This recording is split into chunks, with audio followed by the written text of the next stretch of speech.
गुरुत्वाकर्षण गुरुत्वाकर्षण class number 2। Welcome you all. द्रव्यमान और वेट, इन दोनों को हम पहले देखेंगे। द्रव्यमान क्या कहता है? कोई भी वस्तु जो अपने अंदर जिस चीज़ से बना हुआ है उस चीज़ को जितना भी कंटेन करके रखा हुआ है, यानी कि जितना वो अपने अंदर अपनी क्वांटिटी को कंटेन करके रखा है, उसी को हम लोग क्या कहते हैं? द्रव्यमान कहते हैं। क्या कहते हैं? द्रव्यमान कहते हैं। द्रव्यमान की जो सबसे इम्पोर्टेंट थिंग है कि ये वुडन ब्लॉक अगर पृथ्वी पे जितना भी इसका क्वांटिटी होगा, अगर इसको मून पे ले जाओगे तो ये कुछ ऐसा ही रहेगा, इसमें कोई परिवर्तन नहीं आएगा। परिवर्तन आएगा तो वो किसी और चीज़ में आएगा जिसको हम लोग भार कहते हैं। ठीक है, तो द्रव्यमान के बारे में अगर पूछ ले, मेनली यही पूछता है द्रव्यमान किसे कहते हैं। ये नहीं पूछेगा द्रव्यमान के बारे में, पूछेगा क्या द्रव्यमान बदलता है या नहीं बदलता। द्रव्यमान नहीं बदलता है, तो यही कहता है कि वस्तु का द्रव्यमान स्थिर रहता था, एक स्थान से दूसरे स्थान पर नहीं बदलता। वस्तु चाहे पृथ्वी पर हो या चंद्रमा पर या कहीं भी हो, पूरे ब्रह्मांड में वस्तु का द्रव्यमान नहीं बदलता है। वो जिस चीज़ से बना हुआ जितना क्वांटिटी कंटेन करके रखा है उतना ही क्वांटिटी हर जगह रहेगा। ऐसा नहीं है कि वो कभी घट जाएगा कभी बढ़ जाएगा। दैट इज कॉल्ड मास। उसी को हम लोग क्या बोलते हैं? द्रव्यमान कहते हैं। अगला है भार। भार क्या होता है? वेट। ये एक तरह का बल होता है। एक तरह क्या होता है? बल होता है। कौन सा बल होता है? वैसा बल होता है पृथ्वी अगर किसी वस्तु को अपनी ओर जिस बल से खींचती है, उसी बल को हम लोग क्या कहते हैं? भार कह देते हैं। अब भार का फार्मूला कैसे निकालेंगे? तो हम जानते हैं कि न्यूटन के दूसरे नियम से फोर्स बराबर जो होता है वो होता है मास गुना एक्सीलरेशन। क्या होता है? मास गुना एक्सीलरेशन। अब यहाँ पे जो बल लग रहा है वो कौन सा बल लग रहा है? वेट लग रहा है। तो फोर्स की जगह क्या लिखें हम लोग? वेट लगेंगे। मास तो कांस्टेंट रहेगा, और जो ए जो होता है वो एक्सीलरेशन, जो पृथ्वी अपनी और किसी वस्तु को जो ए से खींचते हैं उसको हम लोग किससे नोट करते हैं? स्मॉल जी से। एक्सीलरेशन ड्यू टू ग्रेविटी, इसको हम लोग गुरुत्वीय त्वरण कहते हैं। तो यहाँ पे ए का मान क्या हो जाएगा? जी हो जाएगा। तो यहाँ से जो फॉर्मूला निकल के आएगा वो हो जाएगा हमारा weight is equal to mass गुना gravity. Weight is equal to mass गुना ग्रेविटी। वेट क्या होता है? एक तरह का फोर्स होता है, और फोर्स है तो इसका ऐसा यूनिट क्या हो जाएगा? इसका ऐसा यूनिट हो जाएगा न्यूटन। हो जाएगा न्यूटन हो जाएगा। किसी वस्तु का भार वह बल है जिससे यह पृथ्वी की ओर आकर्षित होती है। फोर्स बराबर एम ए, ये वेट बराबर एम जी, वही निकल के होता है। भार ऊर्ध्वाधर दिशा में नीचे की ओर लगता है। मतलब कोई ऑब्जेक्ट है तो इस पर जो भार जो लगेगा, यानी कि भार जो बल लगता है वो वर्टिकली नीचे की ओर लगता है। फोर्स इसका यानी कि वेट। इसमें परिमाण और दिशा दोनों होते हैं। स्पष्ट है कि वस्तु का भार उसके द्रव्यमान तथा गुरुत्वीय त्वरण पर निर्भर करता है, अन्य किसी राशि पर नहीं। बिल्कुल। वेट इज इक्वल टू होता है मास गुना ग्रेविटी। तो वेट जो है किस पे निर्भर करता है? मास पे करता है और स्मॉल जी पर करता है, और किसी चीज़ पे निर्भर नहीं करता। यही वेट होता है। तो वेट और भार में जो सबसे इम्पोर्टेंट पॉइंट हमको याद रखना है, मास द्रव्यमान और भार में, द्रव्यमान जो होता है वह पूरे ब्रह्मांड में स्थिर रहता है, लेकिन भार जो होता है वो हर जगह उसका मान बदलते रहता है। पृथ्वी पे अगर किसी वस्तु का भार कुछ और, मान लो कि वेट अगर W है, तो मून पे उस वस्तु का भार कुछ अलग हो जाएगा। अब कितना डिफरेंस होगा वेट का वो देखते हैं। किसी वस्तु का चंद्रमा पर भार, चंद्रमा पर किसी वस्तु का भार वह बल है जिससे चंद्रमा उस वस्तु को आकर्षित करता है। क्लियर? ये हमारा क्या है? मून है। मून जिस फोर्स से किसी ऑब्जेक्ट को अपनी ओर खींचेगा वो मून का भार हो जाएगा। मून का भार हो जाएगा, वो मून पे उस वस्तु का भार हो जाएगा। अब चूँकि क्या है कि चंद्रमा का द्रव्यमान जो है वो पृथ्वी से कम है, तो चंद्रमा पे जो ये जी का मान होता है वो क्या होता है? कम हो जाता है। यानी कि गुरुत्वीय त्वरण का मान क्या हो जाता है? कम हो जाता है। तो आकर्षण बल क्या होगा? कम होगा। अब इसमें जो गुरुत्वीय त्वरण का समीकरण है वो क्या होता है? जो चंद्रमा पे जो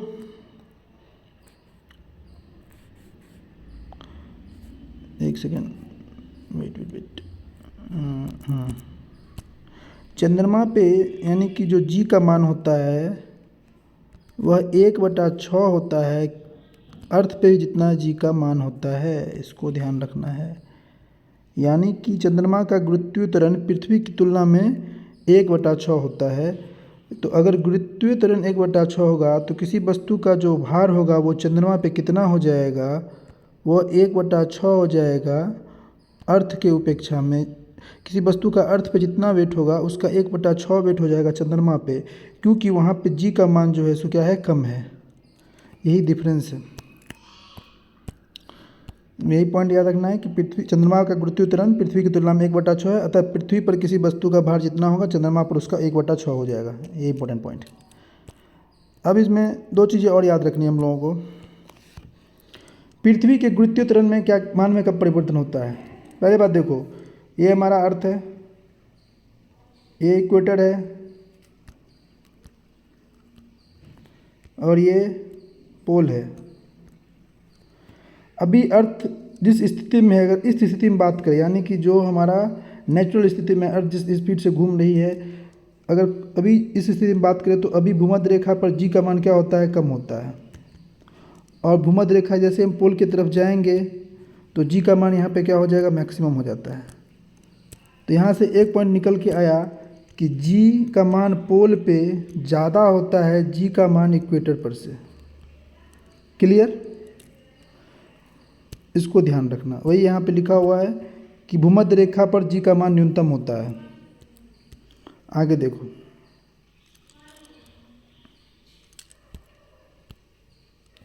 ध्रुवों पर जी का मान अधिकतम होता है। ध्रुव जो होता है हमारा, यानी कि पोल, उस पर जी का मान अधिकतम होता है। और इसमें अब दो पॉइंट और देख लो। अभी पृथ्वी, मैंने कहा था कि ये कंडीशन दोनों कब, इक्वेटर पे मिनिमम और पोल पे मैक्सिमम कब, जब वो भी कांस्टेंट स्थिति में। अगर पृथ्वी अपने कक्ष पे घूमना बंद कर दे तो क्या होगा, तो यहाँ पे उसका अपोजिट हो जाएगा।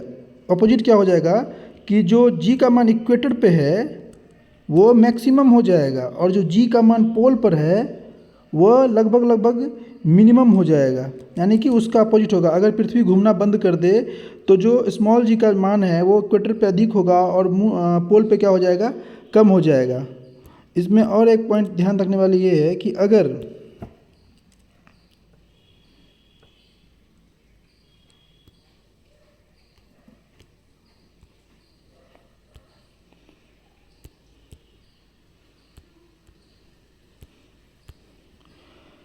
यदि पृथ्वी अपने अक्ष के परित और तेज़ी से घूमना प्रारंभ कर दे तो जी का मान क्या हो जाएगा, घटने लगेगा। और एक समय ऐसा आएगा यदि 17 गुना अधिक तेज़ी से घूमने लगे तो इक्वेटर यानी कि भूमध्य रेखा पर रखी वस्तु का मान शून्य हो जाएगा, यानी कि भारहीनता प्रतीत होने लगेगा। तो इसमें कुल मिला के 3 बातें निकल के आई है। तीनों को हम लोग देख लेते हैं फिर से। अभी नॉर्मल कंडीशन एक मान लेते जो है अर्थ का है, और अभी एक बार बंद हो जाए और एक बार तेज़ी से घूमना शुरू कर दे।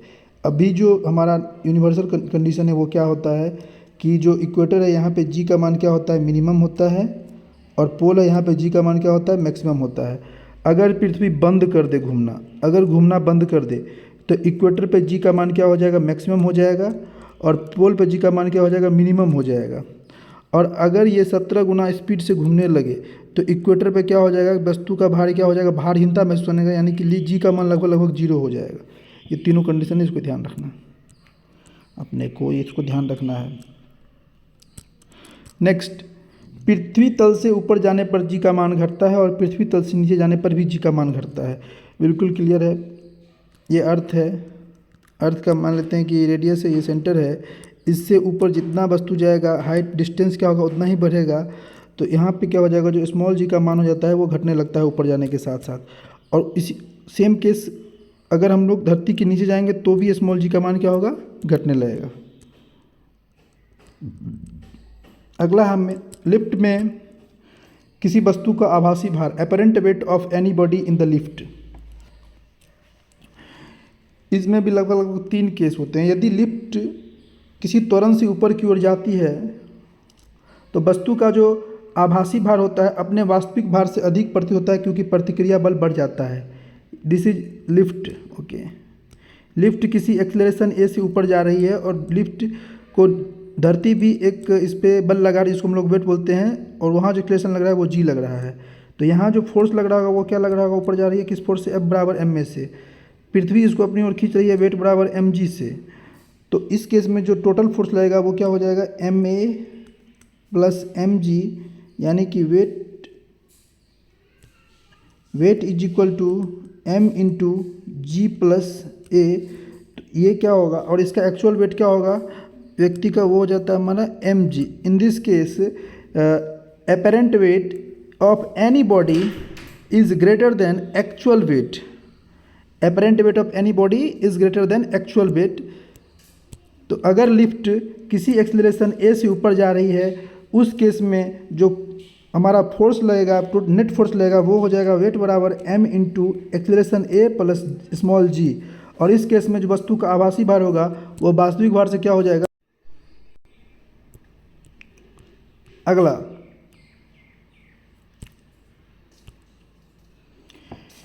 यदि लिफ्ट किसी त्वरण से नीचे की ओर आती है तो वस्तु का आभासी भार अपने वास्तविक भार से कम प्रतीत होगा। ये लिफ्ट है, तो ये लिफ्ट है, लिफ्ट नीचे की ओर आ रही है किसी एक्सेलरेशन ए से, और इस पे अर्थ भी इसको अपनी ओर खींच रहा है, एक्सेलरेशन ड्यू टू ग्रेविटी यहाँ पे जी होता है। तो इस केस में दोनों फोर्स अर्थ की ओर लग रही है, यानी कि F बराबर एम ए और वेट बराबर एम जी, ये दोनों फोर्स क्या हो रहा है, इसी ओर लग रही है। तो इस केस में जो हमारा नेट फोर्स हो जाएगा, नेट फोर्स क्या हो जाएगा, वो हो जाएगा m इंटू जी माइनस ए। तो यहाँ पे देखो, यहाँ पे क्या होगा, इस केस में जो भारहीन, इस केस में क्या होगा, जो आभासी भार होगा वो वस्तु के वास्तविक भार से कम प्रतीत होगा। तीसरा पॉइंट इसमें यह है कि अगर लिफ्ट एक समान वेग से ऊपर या नीचे की ओर जाए तो वस्तु को अपना आभासी भार और वास्तविक भार समान प्रतीत होगा। बिल्कुल, अगर मान लो ये लिफ्ट है, ये एक्सेलरेशन ए से ऊपर जा रही है और अर्थ इसको अपनी और जी से खींच रहा है, लेकिन इस केस में एक्सेलरेशन जीरो हो जाए। एक्सेलरेशन जीरो कब होगा, लिफ्ट में जीरो, एक्सेलरेशन जीरो कब होगा, जब उसका जो वेग होगा एक समान होगा। अगर यहाँ पे वेग उसका मान लो u है तो ऊपर जाते समय भी u ही होगा, यानी कि हर जगह u होगा। तो वेग अगर समान होगा तो एक्सेलरेशन क्या हो जाएगा, जीरो होगा। तब जो उस पर नेट फोर्स काम करेगा वो कौन सा काम करेगा, वेट बराबर m इंटू जी, जो नॉर्मली भी काम करता है। तो उस केस में उसका जो आभासी भार है, एपरेंट वेट जो है, वो एक्चुअल वेट के क्या हो जाएगा, बराबर हो जाएगा। अगर यही परिस्थिति, अगर कोई भी ऑब्जेक्ट नीचे की ओर आ रही है सेम वेग से, तो सेम वेग से आएगा तो एक्सेलरेशन क्या हो जाएगा, जीरो हो जाएगा। तो नीचे आते समय भी अगर उसका समान वेग हो तो आभासी भार वास्तविक भार के समान ही प्रतीत होगा। इससे ये क्लियर निकला कि अगर लिफ्ट चाहे ऊपर जा रही हो चाहे नीचे जा रहा हो, उस केस में अगर एक्सेलरेशन जीरो कब होगा, जब उसका वेलोसिटी क्या हो, समान हो। तो आभासी भार apparent weight is equal to actual weight. अब देखते हैं इसमें एक और केस, यदि नीचे आते समय लिफ्ट की डोरी टूट जाए तो वस्तु मुक्त त्वरण से गति करे तो वस्तु को अपना आभासी भार शून्य प्रतीत होगा, क्योंकि प्रतिक्रिया बल का मान क्या हो जाएगा, शून्य हो जाएगा। जाहिर सी बात है कि अगर ये हमारा मान लो कि लिफ्ट है, अभी इसका जो है डोरी जो है अगर टूट गया तो इसमें क्या होगा, ये फ्री फॉल में मूव करने लगी, और फ्री फॉल में जब कोई वस्तु गिरती है तो उसका जो अपना अपरेंट वेट होता है वो शून्य प्रतीत होने लगता है, भार उसका क्या हो जाएगा, शून्य हो जाएगा। इसी में दूसरा केस देखते हैं। दूसरा केस ये है कि यदि नीचे उतरते समय लिफ्ट जी से, यानी कि अर्थ तो उसको अपनी ओर acceleration due to gravity G होता है, लेकिन एक्सेलरेशन जब वो लिफ्ट जब नीचे उतरते समय लिफ्ट का एक्सेलरेशन क्या हो, इस जी से अधिक हो, यानी कि फोर्स जो हो जाएगा, फोर्स का मान क्या हो जाएगा, वेट से अधिक हो जाएगा। इस केस में यहाँ पे बैठा आदमी का सर जाके लिफ्ट के छत से टकराएगा और उसे चोट लग जाएगी। तो यही ये तीनों कंडीशन है, यहाँ पे देख लो। इस केस में वेट बराबर एम जी, नॉर्मल जब एक्सेलरेशन जीरो हो जाए, ए त्वरण से जाएगा तो उस केस में हो जाएगा वेट बराबर एम इंटू जी प्लस ए। इस केस में देखो अगर वो ए त्वरण से नीचे आ रहा है तो इस केस में जो उसका फोर्स यानी कि वेट हो जाएगा वो हो जाएगा m into g minus a. That is clear, this is the condition of lift in all the condition. अब अगला उपग्रहों की गति। उपग्रहों की गति, वे उपग्रह पहले किसे कहते हैं, वे आकाशीय पिंड जो ग्रहों के चारों ओर परिक्रमण करते हैं उपग्रह कहलाते हैं। अब इसमें भू उपग्रह देखना है हम लोगों को।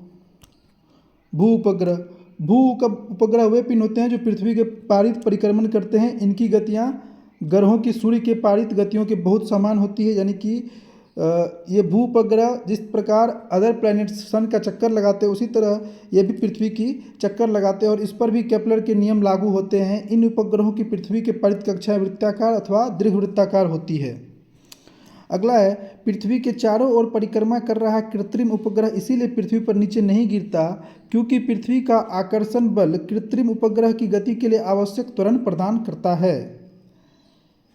तो विदित है कि पृथ्वी के चारों ओर परिक्रमा करते हुए कृत्रिम उपग्रह पर दो प्रकार के बल कार्य करते हैं, पहला केंद्रीय बल और दूसरा गुरुत्वाकर्षण बल। तो इसमें ज़्यादा कुछ खास नहीं, बस इसको ऐसे पढ़ लो।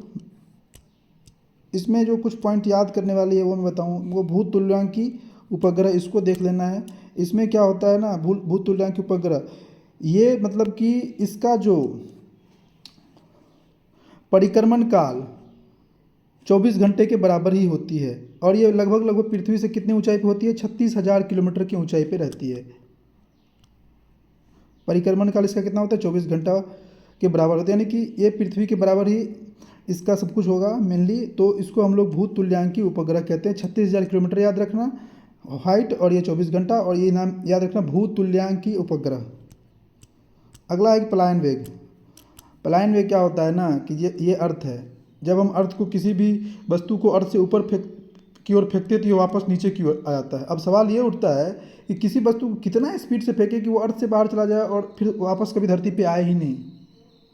वो जो स्पीड होता है ना, वो स्पीड होता है कितना, वो जो वेलोसिटी होता है उसी को हम लोग पलायन वेग कहते हैं। पलायन वेग कहने का मतलब कि दोबारा वो नहीं आए, वो इतनी तेज़ी से फेंको कि वो फिर अर्थ के एटमॉस्फेयर से बाहर ही चला जाए, उसी को हम लोग पलायन वेग कहते हैं। और इसका जो धरती का जो पलायन वेग का इसके वेलोसिटी का मान होता है वो होता है 11.2 किलोमीटर पर सेकेंड। जब हम किसी वस्तु को 11.2 किलोमीटर प्रति सेकेंड की गति से धरती से बाहर की ओर फेंकेंगे तो ये दोबारा धरती पे नहीं आएगा, ये धरती के एटमॉस्फेयर से बाहर चला जाएगा। तो इसी को हम लोग क्या कहते हैं, पृथ्वी का पलायन वेग का कहते हैं। पृथ्वी का पलायन वेग का मान कितना हो जाता है, 11.2 किलोमीटर पर सेकेंड। अर्थात पृथ्वी तल से किसी वस्तु को 11.2 किलोमीटर पर सेकेंड या इससे अधिक वेग से ऊपर किसी भी दिशा में फेंक दिया जाए तो वस्तु फिर पृथ्वी तल पर वापस नहीं आएगी। क्लियर। अब चंद्रमा का पलायन वेग कितना होता है तो इसको ध्यान रखना है। चंद्रमा का पलायन वेग लगभग होता है 2.38 किलोमीटर पर सेकेंड, 2.38 किलोमीटर पर सेकेंड। तो ये है चंद्रमा का। और अर्थ का पूछ ले तो 11.2 किलोमीटर पर सेकेंड। ये all are regarding all topic, जो भी ग्रेविटेशन था उसको हम लोगों ने डिस्कस किया। अब जो हमारा अगला टॉपिक रहेगा, इससे पहले एमसीक्यू करेंगे, उसके बाद नया टॉपिक वर्क पावर एनर्जी शुरू करेंगे। तब तक के लिए इसको यहीं रखते हैं। जय हिंद।